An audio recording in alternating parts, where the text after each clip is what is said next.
நடிகர் பாக்யராஜ் அவர்கள் இறந்து போனதுக்கு பிறகு அவங்களுடைய மனைவி பூர்ணிமா பாக்யராஜ் நள்ளிரவுல தூங்காம செய்த காரியத்தை பார்த்துட்டு அவங்க மகன் சாந்தனுவும் மருமகள் கீக்கியும் ரொம்ப வேதனைக்குள்ளாகி அவங்க அம்மாவை சமாதானப்படுத்தியிருக்காங்க. அதோட விவரத்தை தான் இந்த வெளியில பார்க்க போறோம். 73 வயசு ஆகக்கூடிய பாக்யராஜ் அவர்கள் ஜூன் 27ஆம் தேதி காலையில மாரடைப்பு ஏற்பட்டு இறந்து போயிருக்காரு.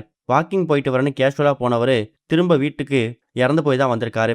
இந்த விஷயத்தை தான் மனைவி பூர்ணிமா பாக்யராஜோட உடல் வீட்டில் வைக்கப்பட்டிருக்கும் போது அங்க அஞ்சலி செலுத்த வந்த எல்லார்கிட்டையும் தலையில அடிச்சுக்கிட்டே அழுது சொல்லியிருக்காங்க. அந்த அளவுக்கு தான் கணவர் மேல ரொம்ப அன்பும் அபிப்பிராயமும் வச்சிருக்காங்க.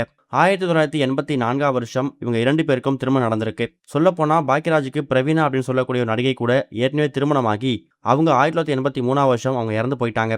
அவங்க இறந்து போனதுக்கு பிறகுதான் பூர்ணிமாவை இரண்டாவதா பாக்யராஜ் திருமணம் பண்ணியிருக்காரு.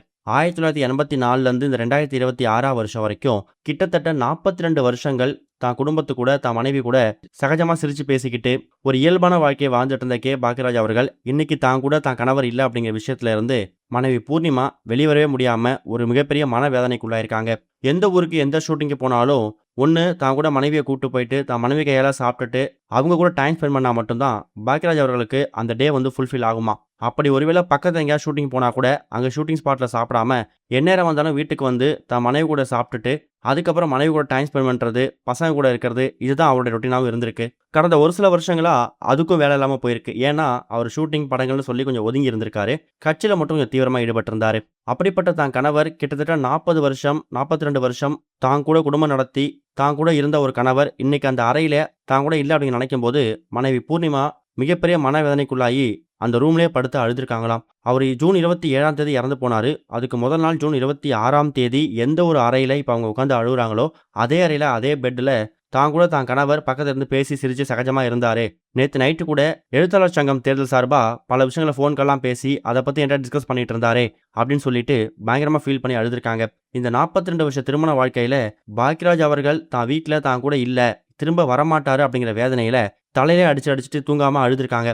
அதுக்கப்புறம் இதை பார்த்த மகன் சாந்தனவும் மருமகள் கீக்கியும் தன்னோட அம்மாவை சமாதானப்படுத்தி அப்பா தான் கூட நம்ம கூட தான் இருக்கிறாங்க, கண்டிப்பா அவர் நடித்த திரைப்படங்கள் மூலயமாவும் அவர் இயக்குன திரைப்படங்கள் மூலயமாவும் நம்ம கூட வாழ்ந்துக்கிட்டு தான் இருக்காரு, நீ எதை பற்றியும் கவலைப்படாதம்மா, அப்பா வந்து ரொம்ப நல்லவர், அதனால தான் அவர் படுத்த படுக்கையா இல்லாமல் எந்த விதமான கஷ்டத்தை அனுபவிக்காம அவர் உயிர் விட்டுருக்காரு. நிறைய பேருக்கு அப்பா பல உதவிகள் செஞ்சிருக்காரு. நல்லா சிரிச்சுக்கிட்டு சந்தோஷமா தன்னோட கடைசி கால வாழ்க்கையை நல்லா தான் வாழ்ந்திருக்காருமா. நமக்கு அப்பா எந்த விதமான குறையும் வைக்கல, நாமும் அப்பாவுக்கு எந்த விதமான குறையும் வைக்காம நல்லா தான் பார்த்துக்கிட்டோம், ஒரு குடும்பமாக இருந்தோம், அந்த சந்தோஷத்தோடய அப்பா போயிருப்பாரு அப்படிங்கிற மாதிரி தான் பாக்யராஜோட மகன் சாந்தனு நள்ளிரவு தூங்காம கஷ்டப்பட்டு அழக்கூடிய தேம்பி அழக்கூடிய தான் அம்மாவுக்கு தன்னோட ஆறுதல் தெரிவித்து வந்துட்டு இருக்காராம். இது வரைக்கும் கனெக்டிங் டிவிக்கு சப்ஸ்கிரைப் பண்ணனா மறக்காம சப்ஸ்கிரைப் பண்ணிக்கங்க. உடனடி அப்டேட்ஸ் பெறுவதற்கு நோட்டிஃபிகேஷன் பெல்லையும் கிளிக் பண்ணிக்கங்க.